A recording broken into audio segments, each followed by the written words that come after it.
I think I met a Skinwalker. Growing up in Arizona, myths and legends are a part of life. Native traditions, mystic places, vortexes, UFO abductions, and dozens of other stories of the unknown that I always found fascinating. I grew up spending a lot of time wandering around the desert and the mountains, hunting, camping, etc., so I felt very at home in the wilderness.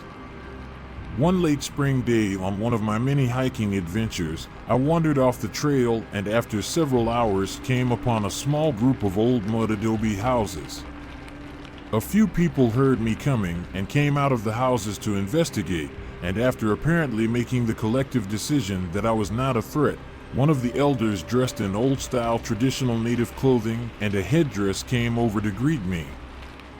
The man spoke slowly and told me that I had wandered onto a Navajo reservation and asked me if I was lost or if I needed help. When I told him no, I was lost, but intentionally, he chuckled and invited me in to eat with his family. The next several hours were one of the great experiences of my life. The whole thing was like being thrown back in time. While we ate and talked, others from the surrounding houses began coming over to join us, and I got the feeling they didn't get many outside visitors.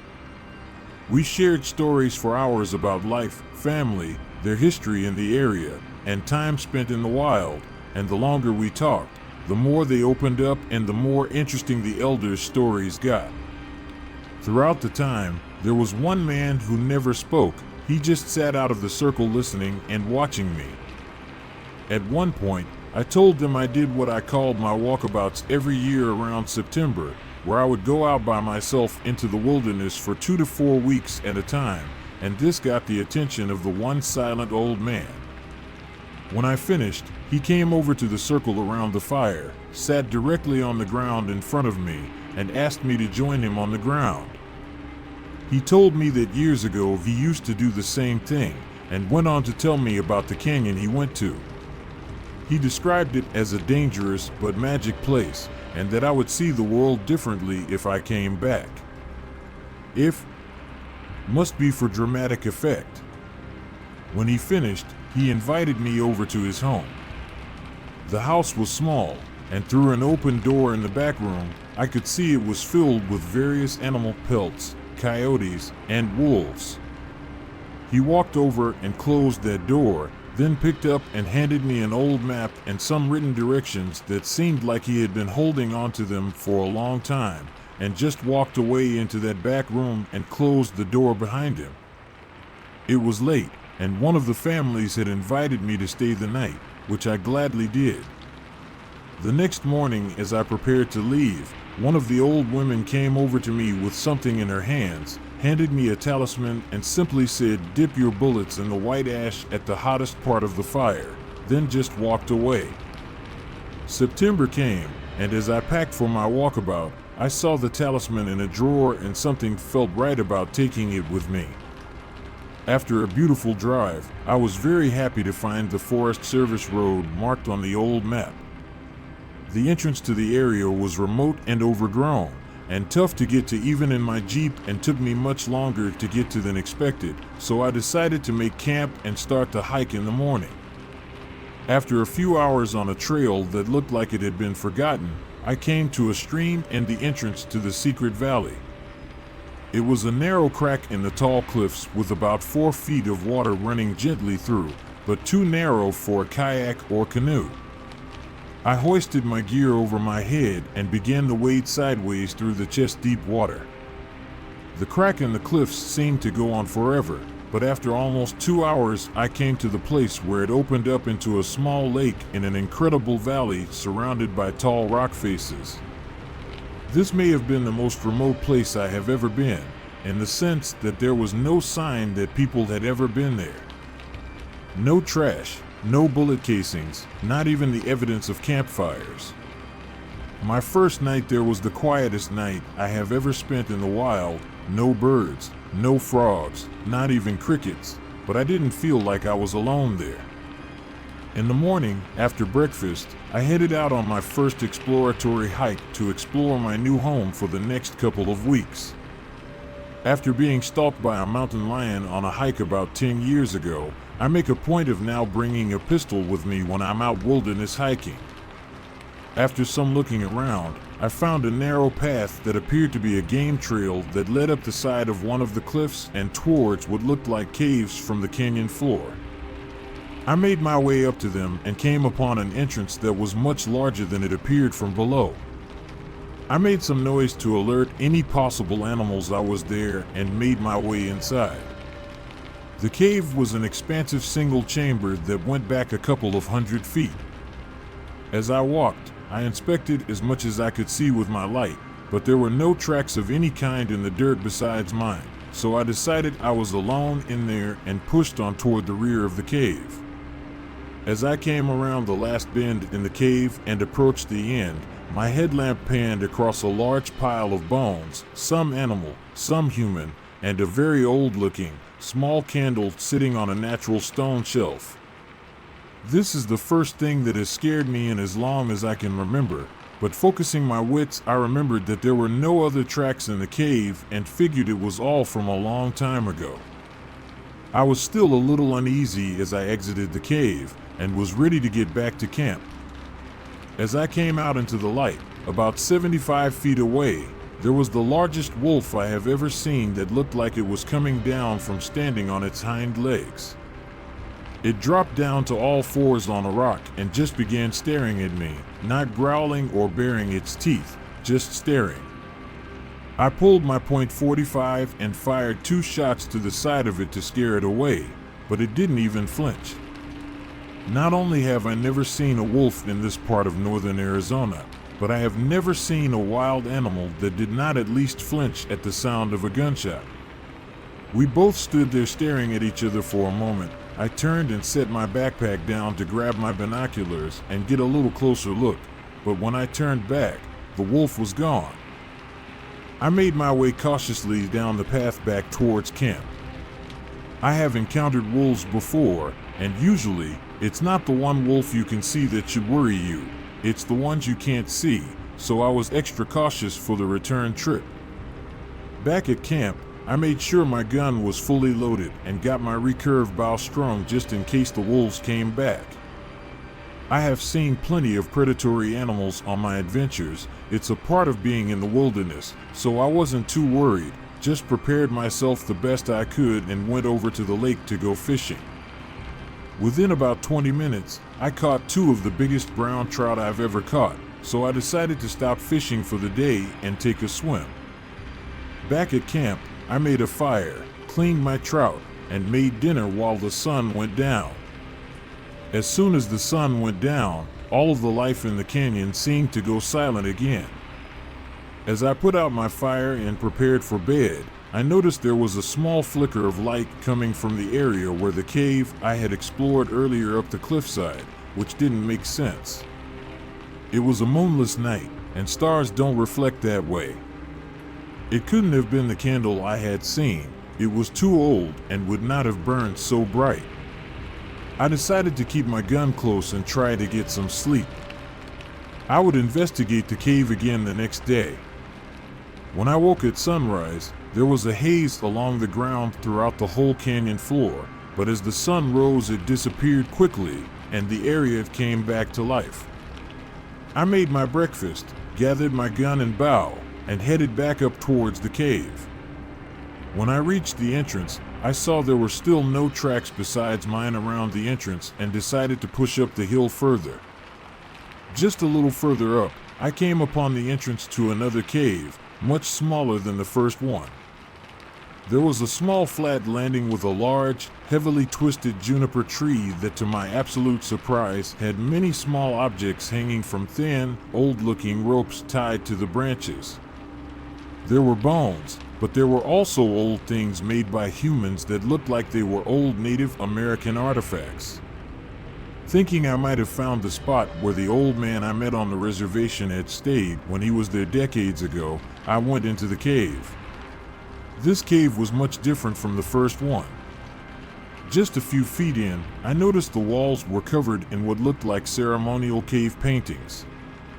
As I pushed further back, the cave got dramatically colder, much colder than it should have been, and the walls were completely covered with the paintings the entire way. When I reached the back of the cave, I was not prepared for what I saw. There was what looked like an old altar made of wood and bones. As I looked around, I saw that a little before the back of the cave, there was another shaft in the ceiling that went up, and on a ledge about 25 feet up sat the small figure of what appeared to be a woman. She was small and pale, with her face painted white and wearing something like a crown made of woven branches with two small antlers at the front. I stopped and stared for a few minutes, and the figure did not move, so I assumed that it was mummified remains from a long time ago.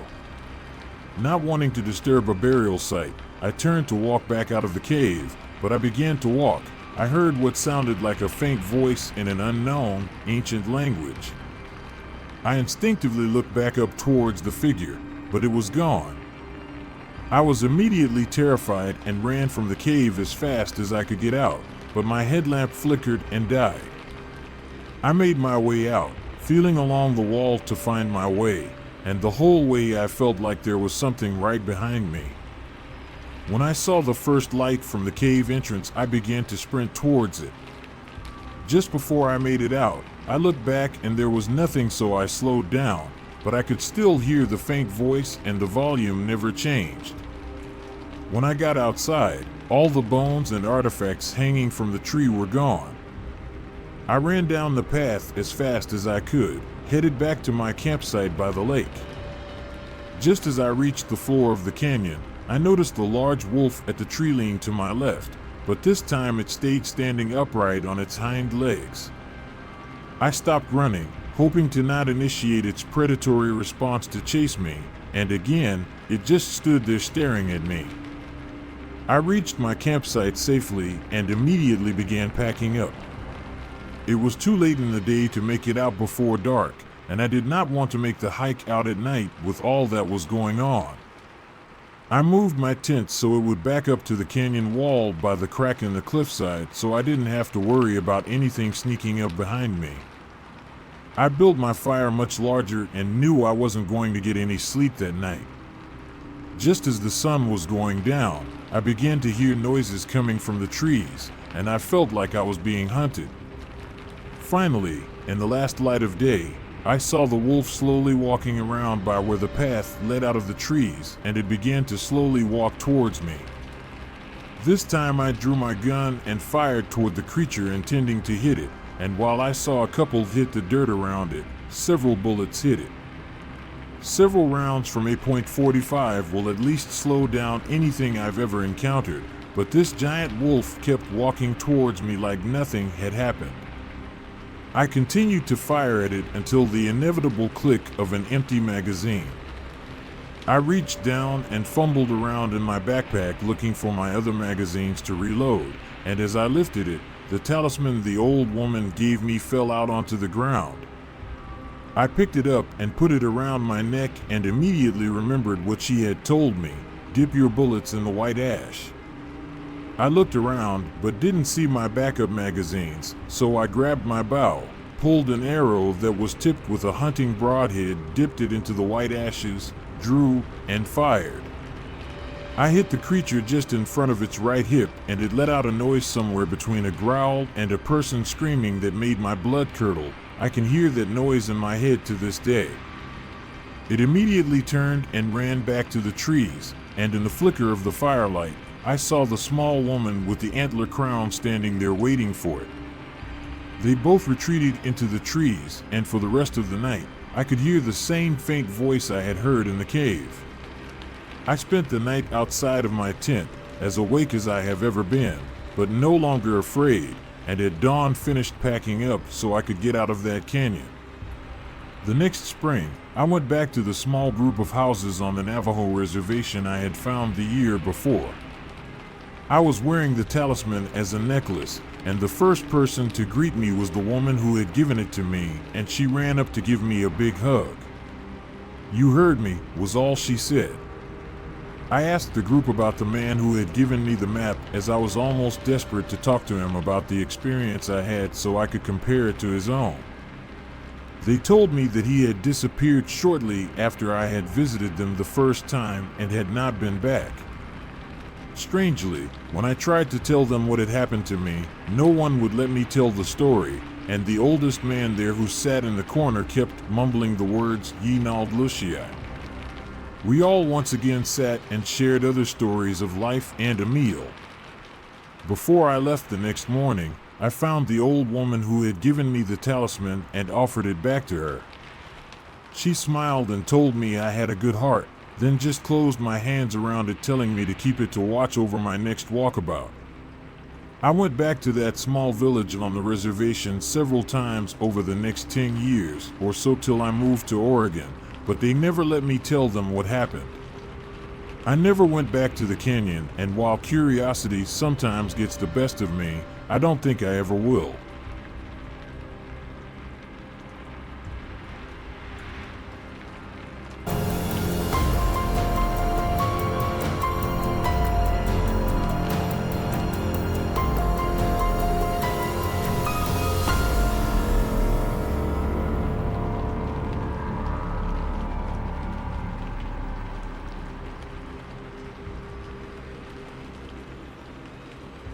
I'm a Marine stationed at Camp Pendleton. I met a Skinwalker in the dirt fields. Being assigned to Camp Pendleton was a dream come true. Located in Oceanside in northern San Diego, it's one of the biggest Marine Corps bases in the U.S. There's a ton of stuff to do nearby, whether it's going to the beach to surf, swim, or go for drinks at the pier.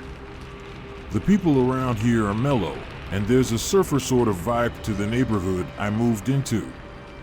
Everything was going great for me the first few weeks while I was here. But I noticed that despite the laid-back attitude of the surrounding area where I lived, my work life was rigid and inflexible, my commanding officer gruff and no-nonsense. I began to realize this place was not going to be a cakewalk. Then, one cool night, I woke up disoriented and far from my bed. Looking around, I saw there was nothing nearby. Not another person for miles. Just flat, dirt ground with hills in the distance, and the black sky full of stars and a full moon above. I must have been sleepwalking, I thought to myself, rubbing the sleep from my eyes. I had been marching in my dreams while remembering my days of basic training. And I had somehow ended up in the middle of the dirt field. I looked around in every direction and finally saw lights in the distance behind me. At least I had an idea of which way to go now. Turning around, I started to walk back towards the base, my legs wobbly from the long walk while asleep. It felt surreal to be out there in the middle of the night, and I didn't understand how it could have happened. I had been caught sleepwalking once or twice before, but I'd never gone anywhere near this far. Part of me wondered with a paranoid fear just how often this happened without me realizing it. I walked for a few minutes alone, feeling an increasingly strange sensation like a tingling on the back of my neck. After a while, I began to suspect it was that outdated lizard brain notion that someone was following me. A remnant from some bygone era when humans had to worry about being stalked in the night. Just as I had that thought, someone cleared their throat in the darkness behind me. A chill ran up my spine and my flesh broke out in goose pimples as he spoke, his voice deep, gruff, and commanding. "What are you doing out here so late at night?" he asked. He stepped closer, and in the moonlight, I could see him more clearly. My voice caught in my throat as I looked at his eyes and saw they were yellow, like a cat or a wolf or a snake maybe. "Haven't you been told to stay in your bunk at this hour?" His tone was predatory and overwhelmingly creepy, but his demeanor was otherwise friendly. The part of my brain telling me to run was suddenly being hushed into submission by an unfamiliar voice that told me this was fine and not to worry about a thing. "Look at his uniform," the voice said. And sure enough, I looked down to see he was wearing a Marine Corps uniform, with the insignia indicating he was an officer. You wouldn't want to disrespect a superior officer, would you? The voice asked. Sorry, sir. I must have been sleepwalking. I'm just heading back towards the base. I can make it home from there. He showed his teeth in a grin and told me he'd walk with me for a stretch. We must be distant relatives from somewhere down the line, he said as we walked. Both of us out here walking in the middle of the night. I wish I could chalk my trip up to somnambulism, but I'm just a run-of-the-mill insomniac. I can never get back to sleep once I'm up. I usually just go out for a long hike. It reminds me of the old days when I was deployed, I guess. Going for long marches that started before sunrise and didn't end until long past noon. The more time that went by, the more guilty I felt for having almost run from the man. He was just an ordinary guy. And the conversation became easier as we built up a rapport and I told him about my life and my background and where I was from. When I looked back at his face, I was shocked by what I saw. Maybe there was a family connection between the two of us.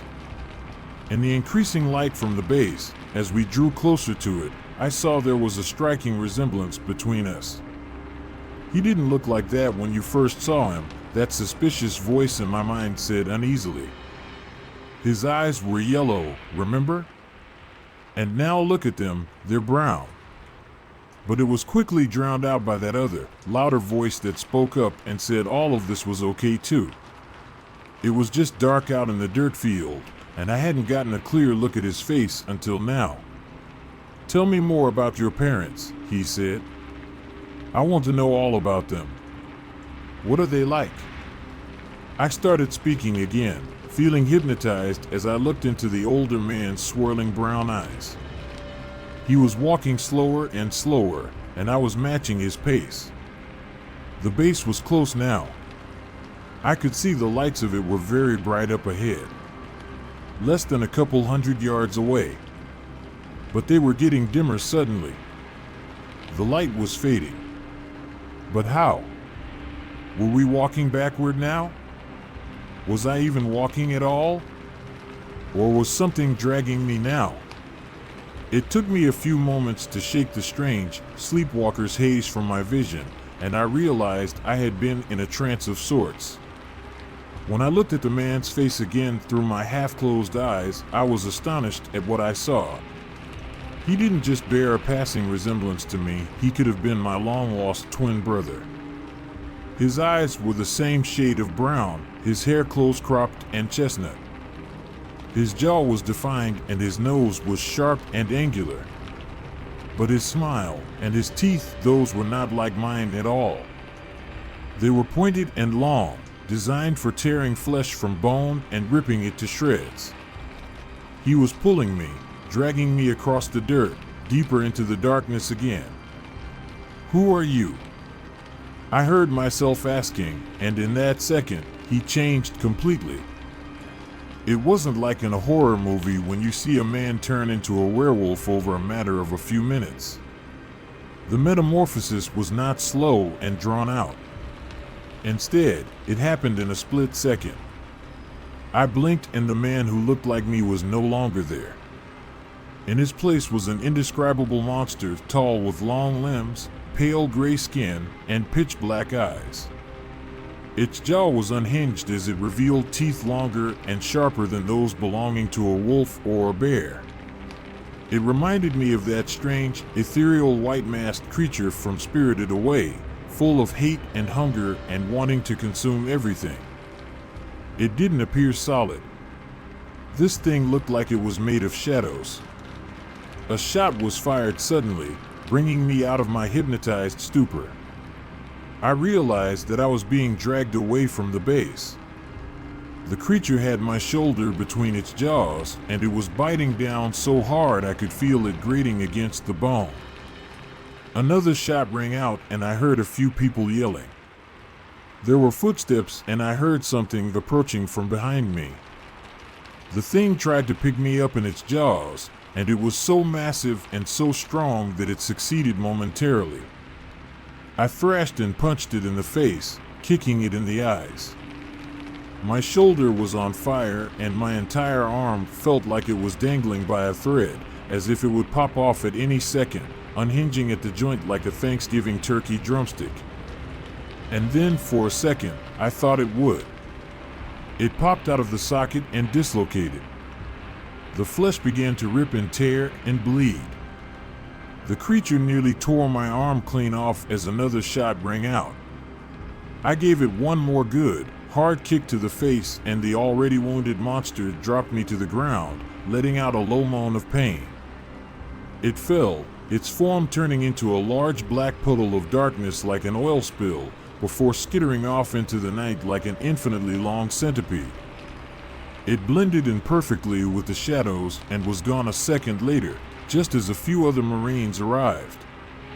"Are you okay?" one of them asked, helping me to my feet.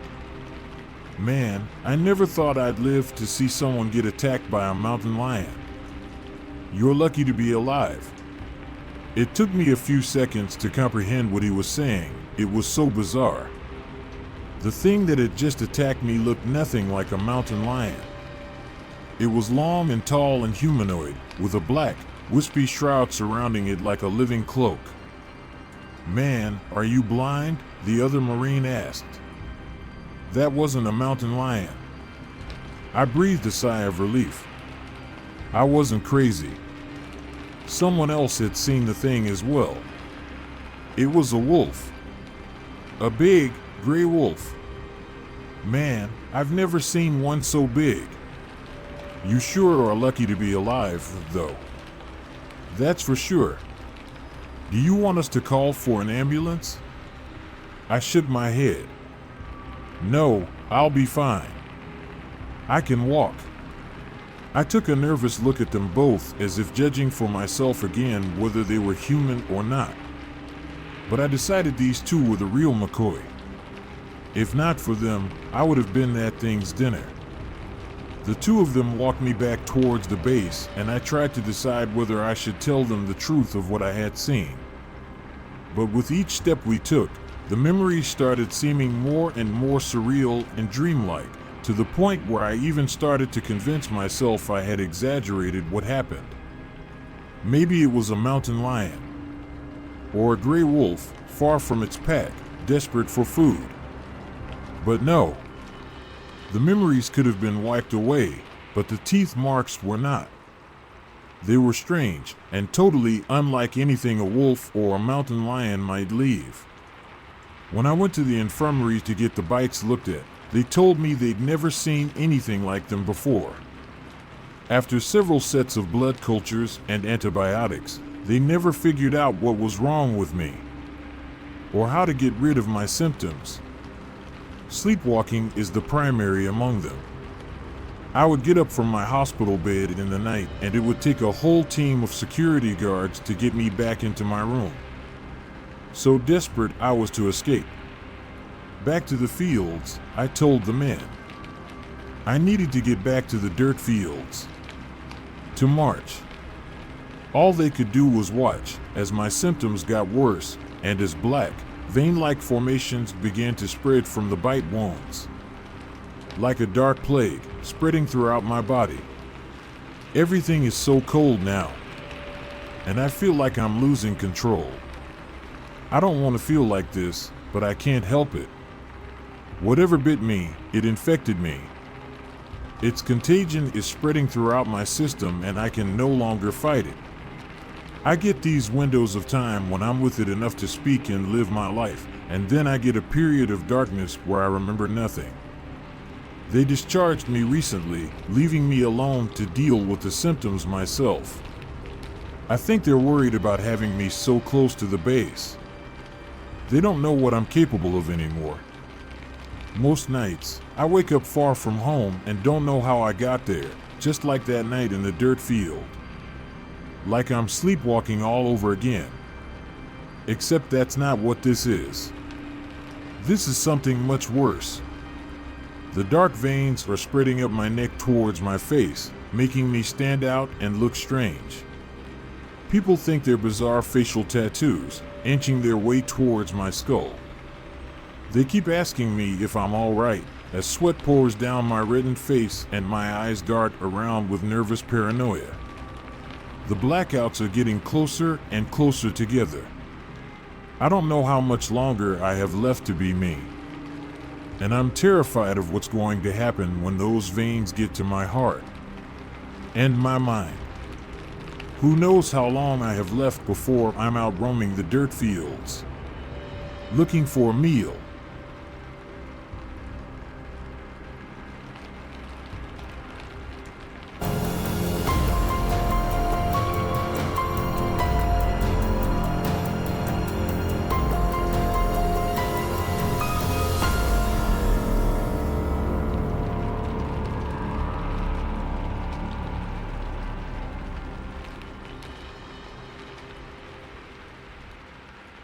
Smiling Skinwalker.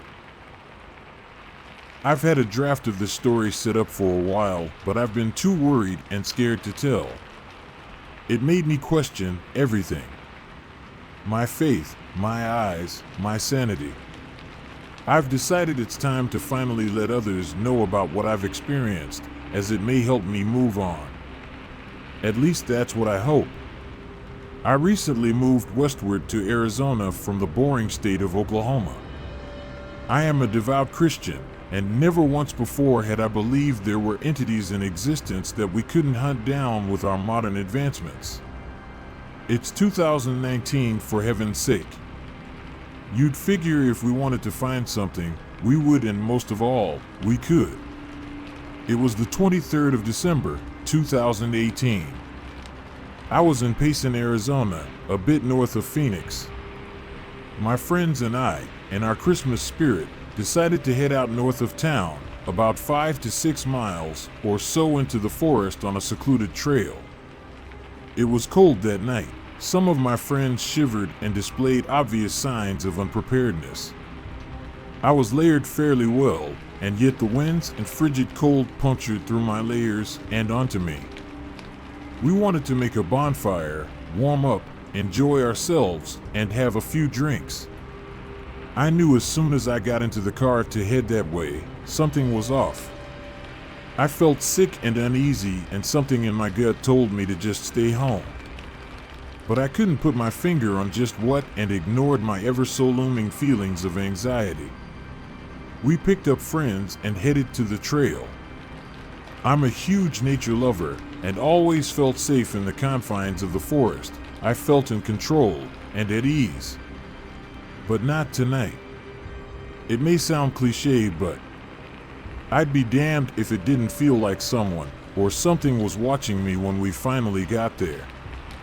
And when I had gotten far enough down the trail that turning back would be no hasty endeavor, it finally hit me why I felt so eerie. That same year, during the weeks before Thanksgiving, I was here before. It's not a spot we usually go to, therefore I was not familiar with it, nor were my friends. We were coming out for the same reason we were in December, for a few drinks around a bonfire. It was late. I, however, hadn't had any spirits that night. It was my job to gather firewood. I didn't mind. My chance to survey and explore the area around us wouldn't be bad. Before I even left our area, things took a turn for the strange. I was at the edge of the light being cast from the small bonfire I was to gather more fuel for.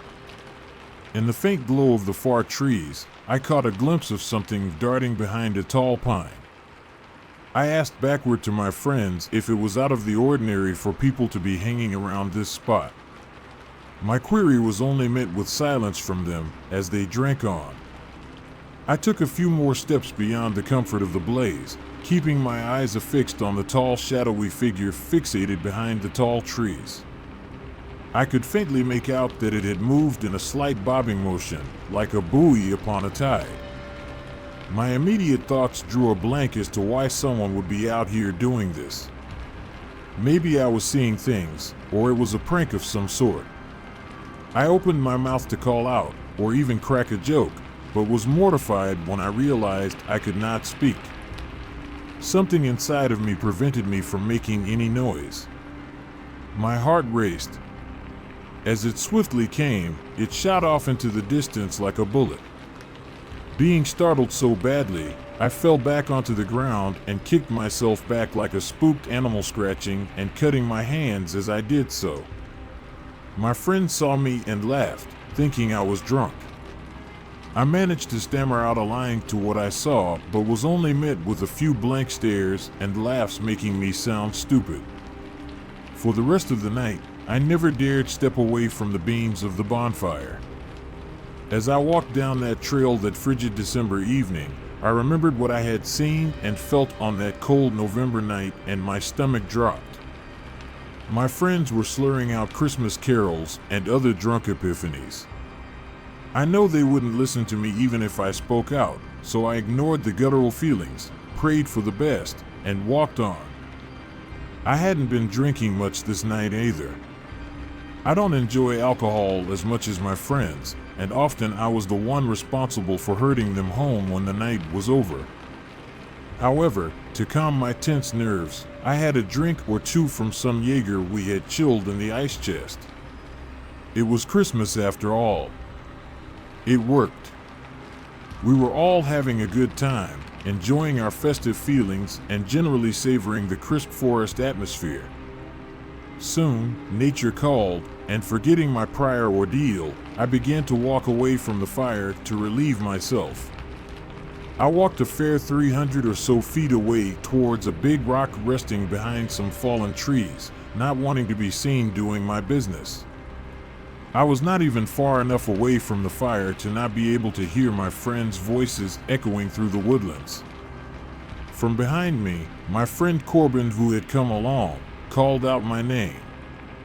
I'll admit, I was tipsy, but nowhere near enough to not differentiate reality from a drunken stupor.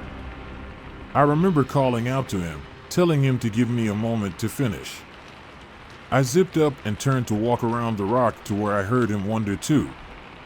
I don't know what it was, but sure as all heaven above and hell below was not Corbin. It took me a minute for my woozy mind to put this together and stop walking towards it. I am thankful I did. This being stood tall, at least 6 to 7 feet. Its eyes burned like our fire. It moved from a dog-like four-limb position to standing tall. The light from the moon on this cold night radiated the body, showing off its dark, slender shape with an inhumane sheen. I began to sob. Violently. My mind ran in panicked circles. Seconds felt like lifetimes as my world ground to a halt at the clawed feet of the beast that I was sure was going to take my life from me right then and there. I did the only thing I could think to do. I dropped to my knees and began to pray. This monster to my petrified brain had to have been the devil himself. To imagine him anything worse than it would be impossible. It did not like my pleas to God. An unholy shriek of what I can only think to describe as someone screaming with lungs full of water rang out. I screamed in terror and with all the strength I could muster, lunged backward across the forest floor, running as fast as my legs could take me. I fell a few times. I think in sheer panic. I just couldn't manage to get my body to work properly, knowing that thing was near. When I returned in a panicked craze to the fire, covered in sweat, dirt, and tears, I managed to wheeze out what happened somewhat through my sobs of fear.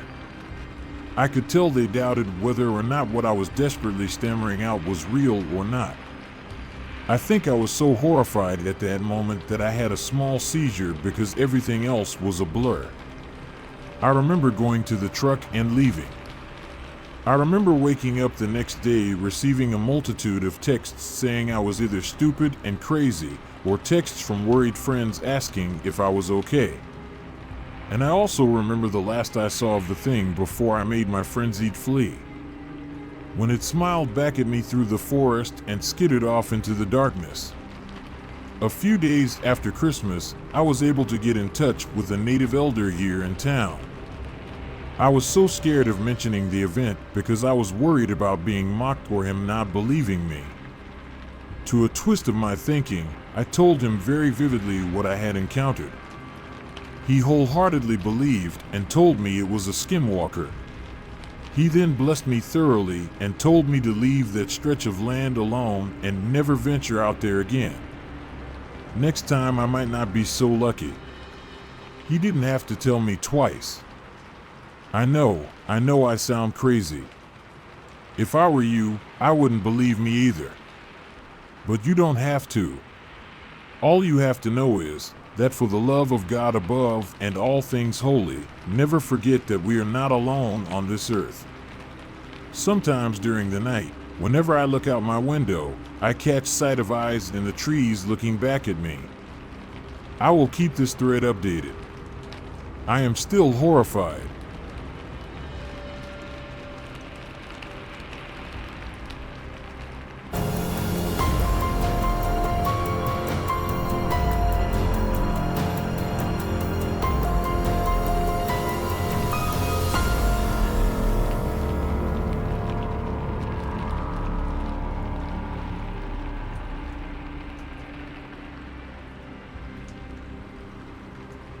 I was in prison for 15 years. There was a Skinwalker in there with us. A little background first. I was serving a 15-year sentence in a penitentiary in southern Arizona. What I was in there for isn't important. During my stay there, countless things happened that no one could explain, and even more that no one wanted to know more about.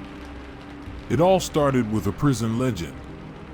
Supposedly, years ago something awful and unexplainable happened in the prison. Every morning we'd be woken up and expected to stand near the front of our cells while guards visually confirmed we were present and accounted for. Apparently, about a year before I got sent there, the most brutal and unexplainable thing happened during one of these routines. A man who had a cell to himself looked very off during this check. When a guard pulled over another guard to help him check it out, they found it wasn't the prisoner they were expecting at all. It was a different man. This man was wearing the skin of the other man over him.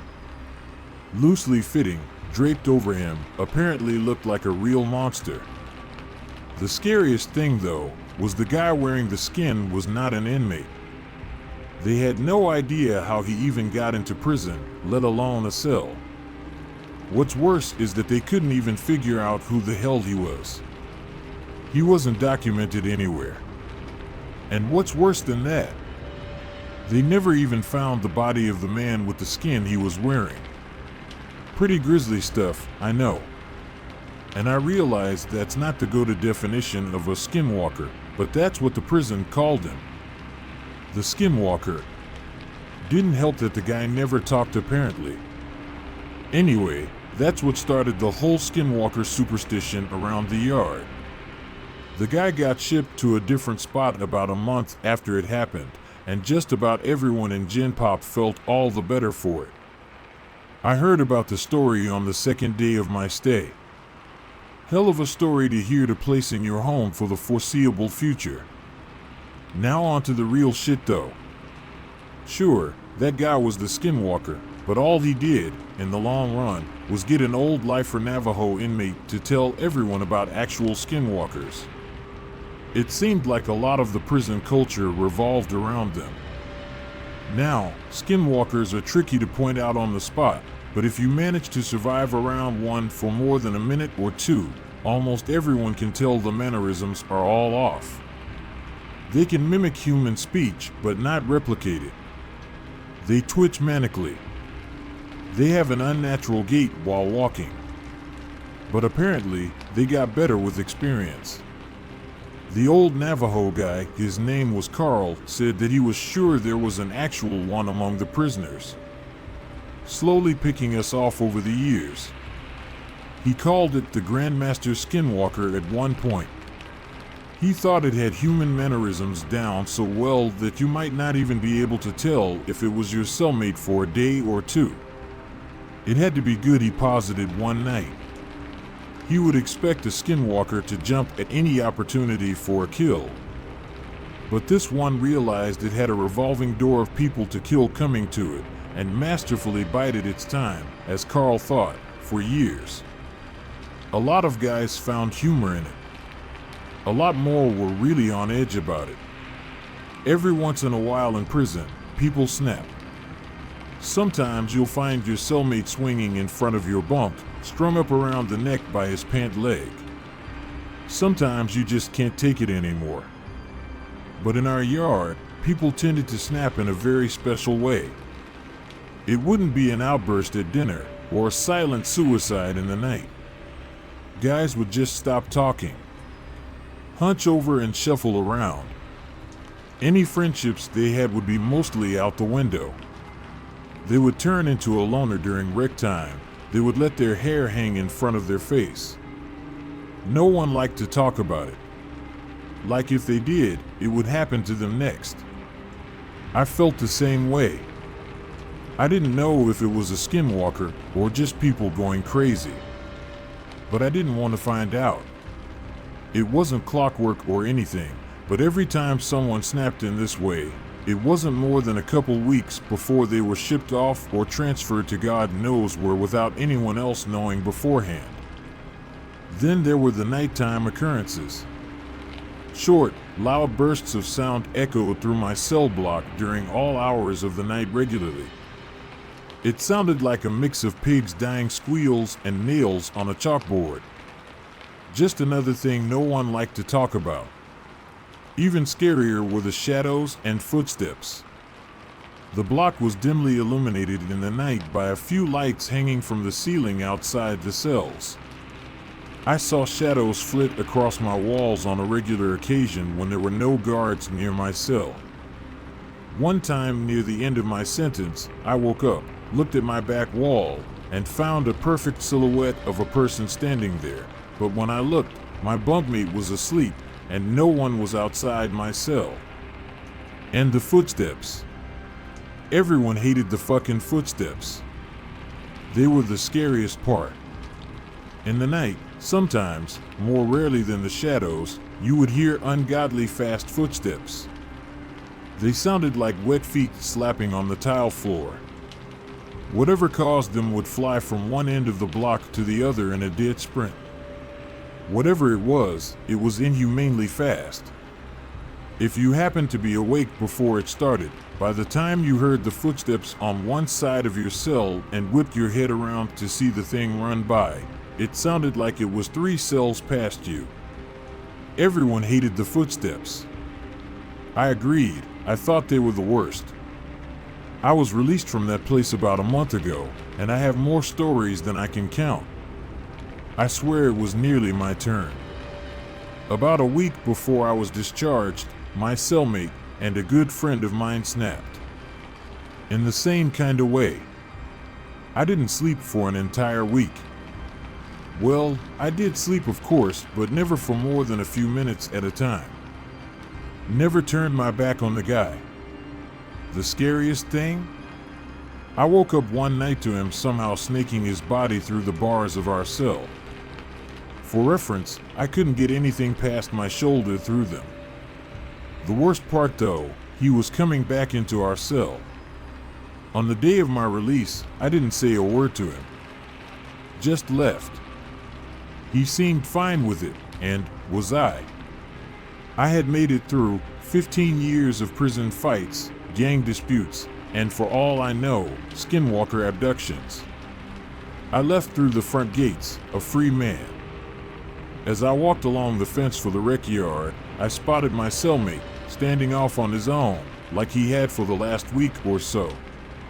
I shook my head, not even sure if it was him anymore. I took one last look over the yard, this time from the other side of the fence. I wish I hadn't. There, standing off on his own, on the other side of the yard, was Carl. Slouched over, eyeing the other inmates, and twitching manically.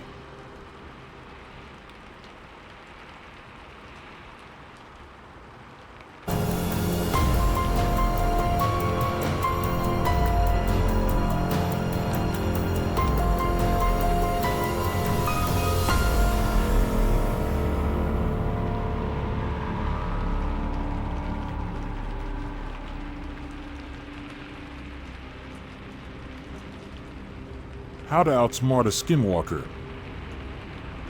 If you're reading this, congratulations, I am probably dead, or worse. My name is Daniel, and I own quite a bit of land up in the Appalachian Mountains, left to me by my great aunt. So far, in the years I've lived here, paranormal and downright disturbing things have happened to me. People told me to just leave or report it, like I've never done that before.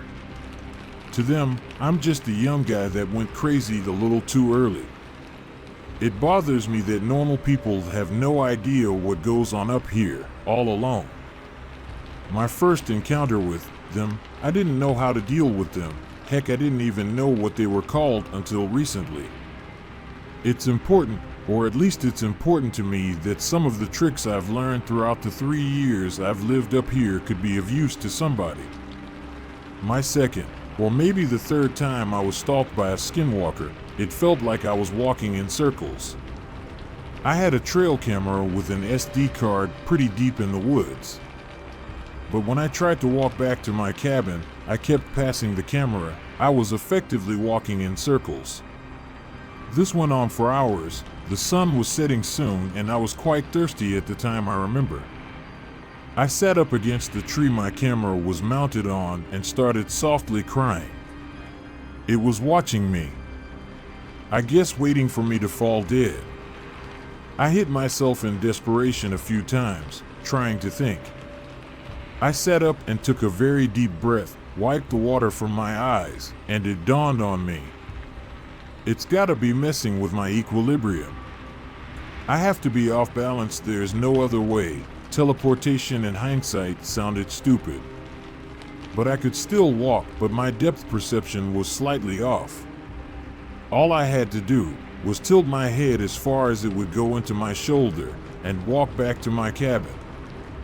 My ear was pressed into my shoulder, but even with one ear, I could still hear how anxious the creature sounded pacing in the woods, hoping I didn't get away. Once I made it inside my cabin, I didn't come out for a couple of days, for safe measures. Another trick they know is mimicking animals. I've found that they like coyotes. I used to coyote hunt quite a bit back home, but never up here in the mountains. I saw on a couple of my deer cameras that it looked like, right after I left my camera, a coyote would follow me for a while, if not all the way home. I had to stop that real quick and set out some snares. All a snare would and could do is jam the coyote's leg into the mechanism until a button is pressed and the thing would unlock. I set out a couple of them, but also rubbed white ash on all of the traps, and sure enough, the next time I start walking back from my camera, I hear the sound of one go off. I quickly ran back to where I had laid the trap gun drawn, and all that was left was the trap in 3 separate bent-up pieces and the subtle scent of burning hair in the air. Every time I checked the camera after that, a coyote with a nasty burn scar on its leg would stop where the camera was mounted, turn around, and walk back into the brush. And lastly, do not engage in any type of combat with them. Warding them off is one thing, but actively hunting them is a mistake. I wish I had known that sooner. I had 2 buddies back in town whom I used to tell my stories. Alcohol loosens the lips. Their names were James and Cole. I'm pretty sure they were cousins, but I never asked. Thinking about it now, I wish I had gotten to know them better. Long story short, they're dead, and I'm dying.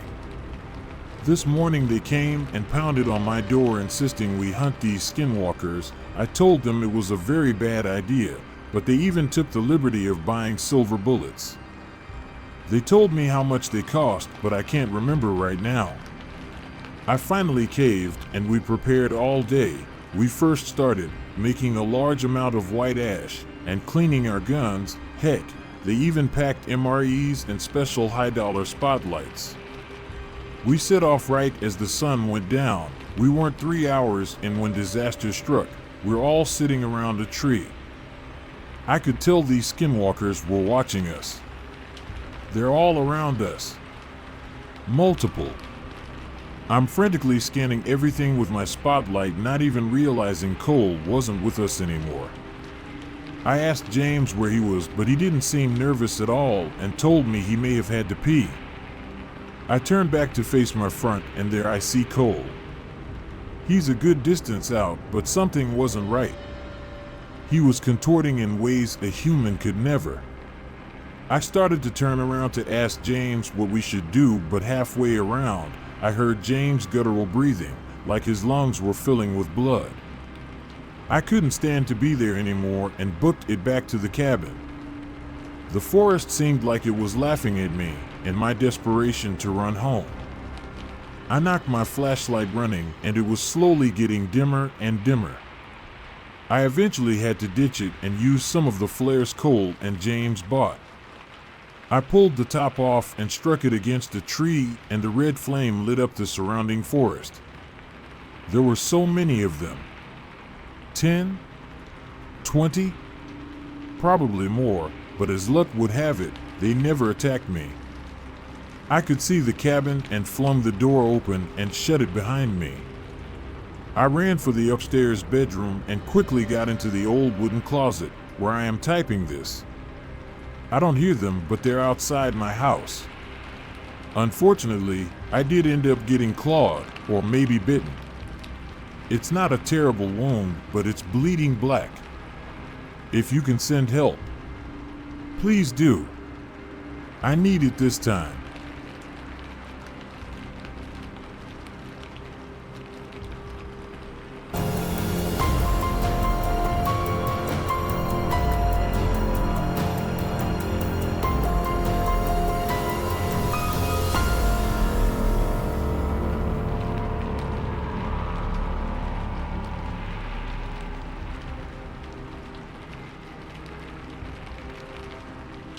I accidentally invited a Skinwalker into my home.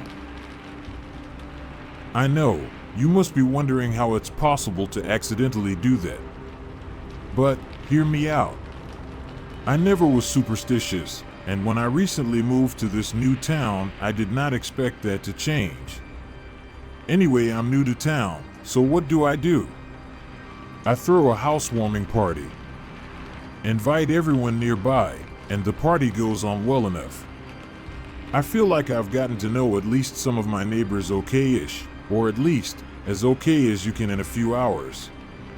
Eventually, the party winds up and everyone leaves. I look back at the house and the mess left, which I will of course put off for tomorrow morning. I was about to wind up and go to bed when my front door camera picked up someone near it. I opened my phone wondering if someone had left something behind in the house.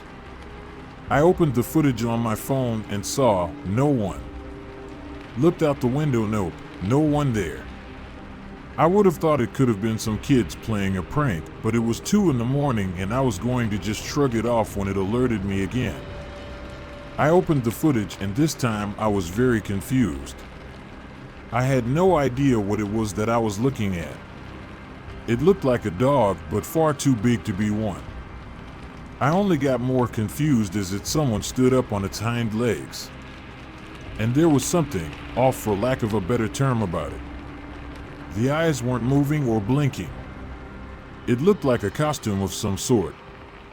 At first, I thought it was a furry and not some eldritch creature, not sure encountering which one would have been worse, to be honest, and opened my window and screamed at whoever it was to leave. Needless to say, this didn't work, as I heard weird noises in response. Before I could think of anything else, there was a loud crash and I realized someone had torn the front door down. I immediately regretted that I was on the first floor. There was nowhere to hide. I couldn't run anywhere, so I broke a window and then hid in a closet that was out of the way.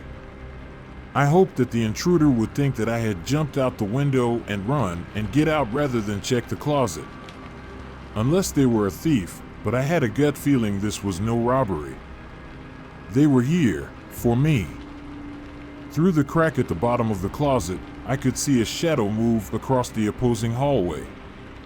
I could hear it now. It sounded like a weird mix of human and animal. I then heard a thump. and assumed it had jumped out the window, but I was so scared I didn't even move or dare make a sound until the sun came well up at around 8 a.m. As you can imagine, the fact that my front door was busted down drew a lot of attention. I called the cops in, though they might have been a bit skeptical at first. The signs of damage to my property were impossible to ignore, not to mention the footage from my camera. Later that day, Dan, someone I had just met, came over. He asked a few questions, then shifted his eyes around. "I know you might not believe me, but I think you encountered a skinwalker." Dan told me how he had seen one around these parts as a boy, but had been sensible enough to run back inside his house until the beast went away. As per him, those things could only get inside if you invited them in. But I never invited this one in. I protested. I was pretty cranky about the whole thing given the lack of sleep, and to that, he simply pointed at my front door. The banner that said "Everyone's welcome," that I had hung out before last night's party. Everyone. I had just handed that thing a blanket invitation. I took it down immediately. Even now, I sometimes wake up at night wondering how it would have been if my trick with the window hadn't worked. Thank God it did though, but I learned my lesson. Never again would I issue out a blanket invitation like that.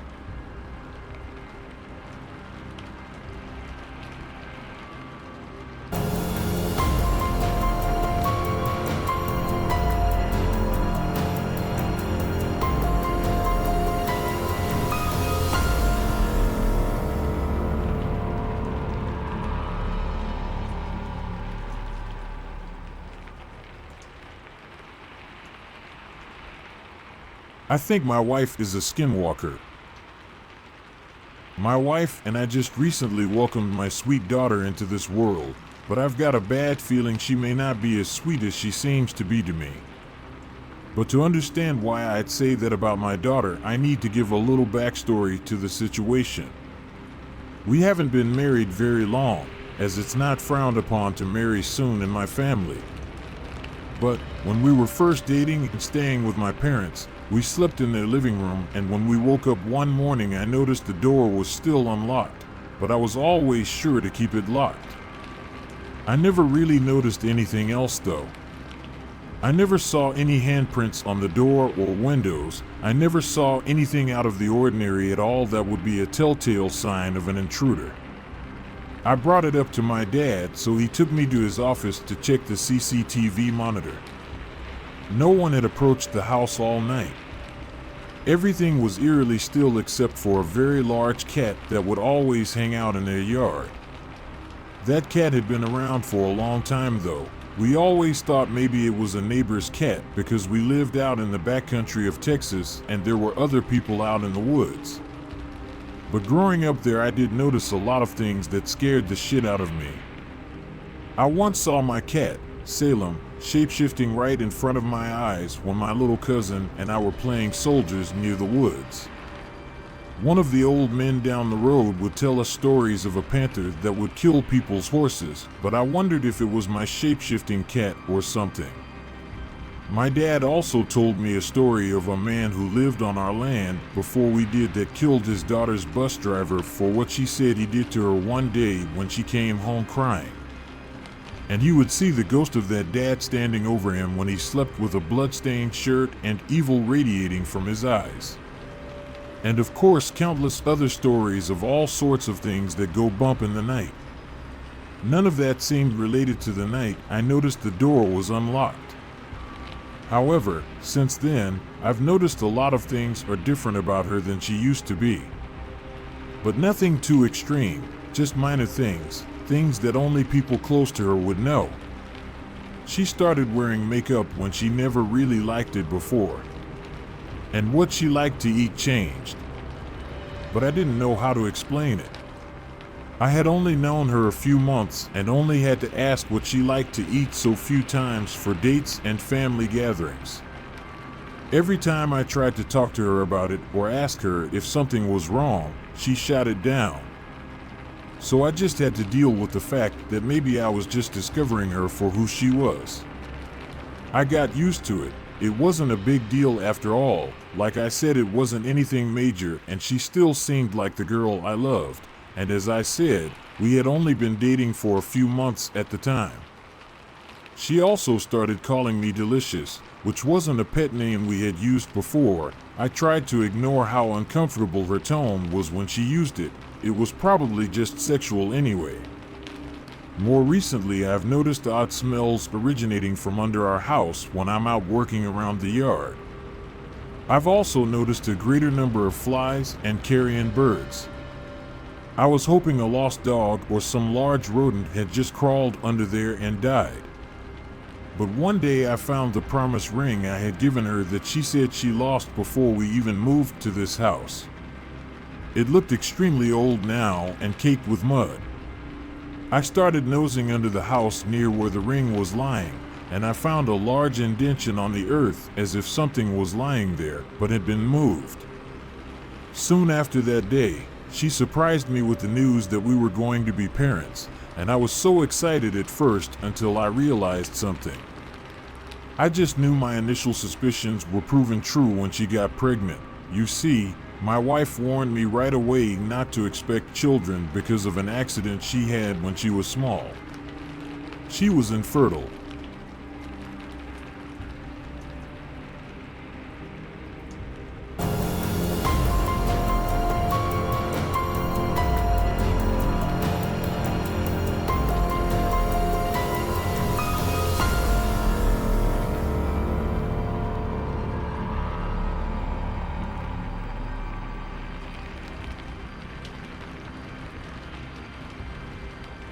My wife heard a Skinwalker in our house last night.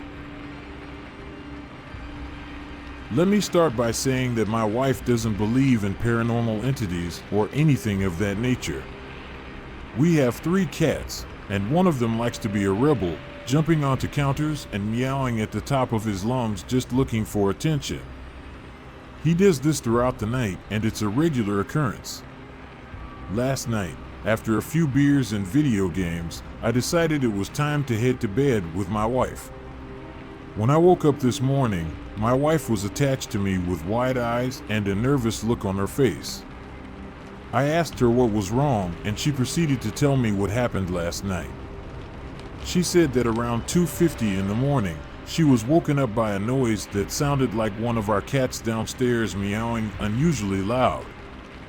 After giving herself a few seconds to perk up and fully pay attention, she said that the meows sounded more like a person trying to mimic a cat, and it kept saying hello. After meowing for 2 to 3 minutes, a loud bang came at our door, and then a notification went off for a motion sensor at our front door. When she told me this, I checked my phone, and sure enough, there was a notification for motion detected at 2:52 a.m. I asked her why she didn't wake me up so I could grab my gun. She said she was frozen with fear and didn't want it to hear her make a noise. We're out running errands while I'm typing this, but something made me uncomfortable about her story. Last night, I set the home security alarm around 9 p.m., and we didn't turn it off till we walked the dog this morning. To make things worse, we had slept with all of the animals in the room and the door was closed. So whatever was in our house or outside the front door was not one of our animals. Obviously, the first thing that came to my mind was a Skinwalker, but maybe I'm just being paranoid. I checked all the rooms in the house after I got up. I'm not sure what I could have done anyway. Oddly, my wife was scared so badly by something she doesn't necessarily believe in. We bought this house brand new, so no one has lived here before. When I'm home alone, I do feel like I'm being watched or someone's always walking directly behind me. My wife also said that the house has given her chills since we moved in. Something is just off about it. We just got home and I went to hang up one of my shirts in the master bedroom closet when I noticed that the board that covers the attic access has been shifted a little. When I asked my wife about it, she said she'd never been up there and the builders would have placed it back in its original place before we made the purchase. I'm genuinely getting anxious just thinking about what could be going on. Has anyone had an experience like this? Or similar at least? We're going to my mother-in-law's to get some sage. My wife said burning it should keep whatever surround our house away.